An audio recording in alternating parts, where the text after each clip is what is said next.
It's like taking one step forward and taking 10 steps back. Hi angels, welcome back to my channel. We spend so much time pouring into ourselves to become the people that we want to be, into healing, but we forget that meditation and going to therapy and reading self-help books are half the work that we need to do. It does not make sense for you to go to therapy today and come back tomorrow and do the same type of behaviors that led you to where you are right now, or to work so hard to become a self-disciplined person only for you tomorrow to go and do things that a self-disciplined person would not do. So today I'm going to speak about certain habits that will impact on your growth and healing. So the first thing is not having boundaries. Guys, being a people pleaser will not help you. I know a lot of people pleasers, it comes from childhood and from trying to keep ourselves safe in our environment, that we think that being agreeable will protect us. And maybe at a certain point in your life it did protect you. I used to be a people pleaser myself, but as you become an adult, being a people pleaser doesn't help you. You need to have boundaries in your life. You need to learn how to say no. You cannot be saying yes to everything. One, it will make you feel overwhelmed. Two, you will be unable to prioritize yourself, your own growth, your own healing, or just prioritize yourself, period, because you're always putting other people first before you. The first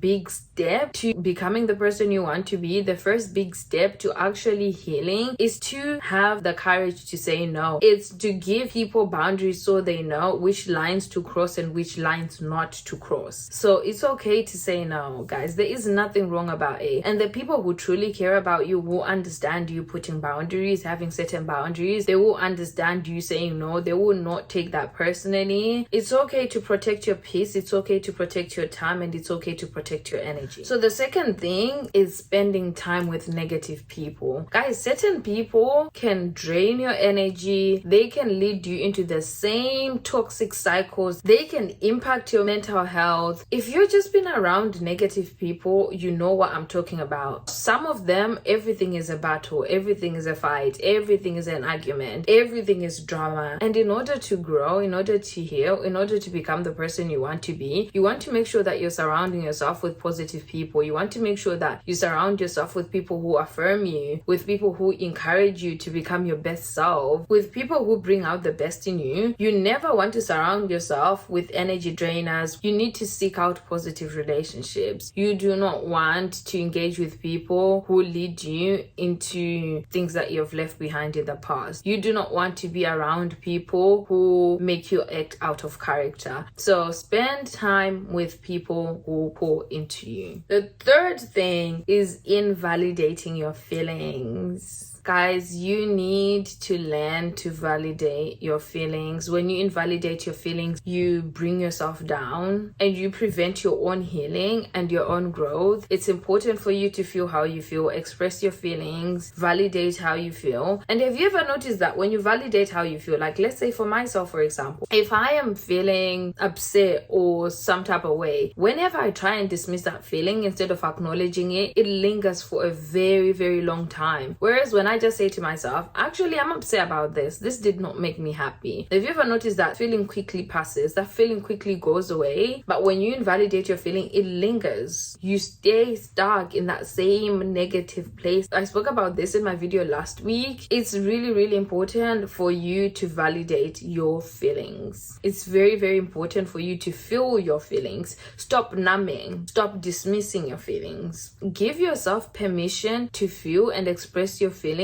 without judgment. The world judges us every day. Don't do that to yourself as well. Just let yourself be, let yourself feel, and let it pass through you. This is me fighting you. Go do what I'm saying.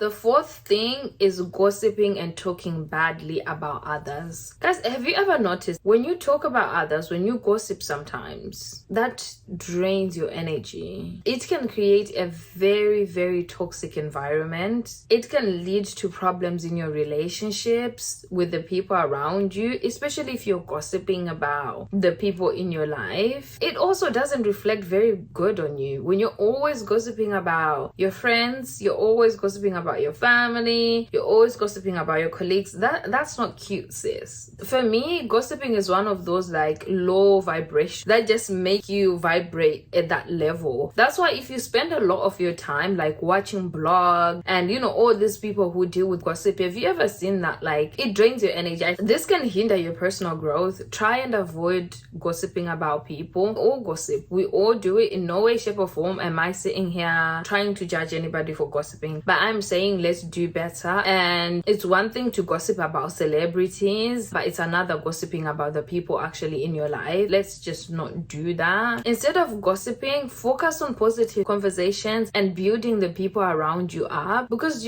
when you do that, you're also calling positive energy towards yourself. When you do that, those people are also more likely to build you up. If you're always gossiping about others, if you're always talking badly about others, you're attracting that type of energy into your life. But if you're always speaking positively and highly of others, if you're always trying to build others up, you will see that you get that same energy back into your life. And the other thing is self-criticism. Constantly criticizing yourself, constantly calling yourself names, joke or no joking, we do not talk to ourselves like that. Constantly putting yourself down will also hinder your personal growth and your progress, because you do not give yourself permission to make mistakes. You do not give yourself room to just be, to try things out. Most of the time, if you're someone who constantly self-criticizes, you will find that you do not have the energy to do anything, or you're so afraid to try new things or to do the things that you want. But that's because you're constantly criticizing yourself and you're constantly telling your subconscious that you're not good enough, which then leads to you being afraid of failure, because you're constantly criticizing yourself. And if you're afraid of failure, you're more likely not to try new things. You're more likely not to actually do the things that you want to do, because you're so afraid of failure and you're so afraid of how you're going to treat yourself. So try to treat yourself with compassion. You should be your biggest motivator, your biggest fan. You should put yourself on a pedestal. Never talk badly about yourself to other people or to yourself. Always tell yourself you're the best everything this world has ever seen. Whether that's true or not, Delulu is the Solulu. Okay? Tell yourself you're that girl. Tell yourself you're that guy, and stop putting yourself down. And when you tell yourself that, the thing is your subconscious does not know what's true or not. When you tell yourself that, you also trick your subconscious into believing it. Okay? And in all honesty, it's not even a lie. I feel like everyone should see themselves as the best everything in this world. Tell yourself you're beautiful, you're brilliant, you're smart, you're kind, you're amazing, because you truly are. And celebrate your achievements, no matter how big or how small, and give yourself compassion when you make a mistake. Just tell yourself it's okay. The last but not least thing is lack of self-discipline. Guys, none of this works if you do not have any self-discipline. Self-discipline is the highest form of self-love. When you're self-disciplined, it means you can keep your word to yourself. When you're self-disciplined, it means that you're not going to lose the progress that you've made up to this point. Learn how to be self-disciplined. Otherwise, if you're not self-disciplined, it's like taking one step forward and taking 10 steps backwards, and there is no point. Self-discipline will get you wherever you want to get in life. Do not always rely on motivation. Motivation comes and go. But if you're self-disciplined, if you're waking up every day and you're like, I need to go to the gym, whether I'm feeling like it today or not, I'm gonna go, it's gonna get you to where you need to go. If you're waking up today and you're like, I'm journaling, whether I feel like journaling or not, it's gonna lead you to where you need to go. With that being said as well, like I said before, it's okay to give yourself grace and compassion when you're not able to do the things that you said you want to do. Yes, be self-disciplined, but at those times that you fail, because you're only human, it happens, it's okay, there is nothing wrong with that. At those times that the self-discipline fails, it's okay. Give yourself grace, give yourself compassion, don't bully yourself. Create a plan, set achievable goals, and stick to them. Thank you so much, guys, for watching. Don't forget to comment, like, and to subscribe, and I will see you guys on the next one. Love you.